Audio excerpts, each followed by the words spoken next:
धन्यवाद। आफ्नै घर आँगनको छेउबाट भिनाजु एकदम धेरै वर्षपछि भेट भयो।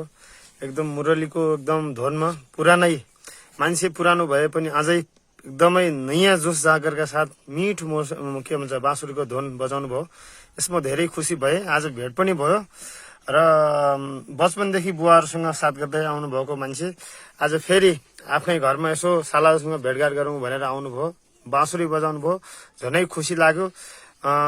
हिजोका ती सबै यादहरू आए जब बुवाहरू हुँदाखेरिको त्यो सम्झना आज फेरि एकदम झल्काउनु भएको छ। अझै यो उहाँको जोस जागर अझै कायम हुनेछ र उहाँलाई आज हामीले सबै युवाले साथ सपोर्ट गरेर भिडियोहरू सेयर गर्नुपर्ने देखिन्छ। साथीहरू ल सेयर गर्नु होला है त।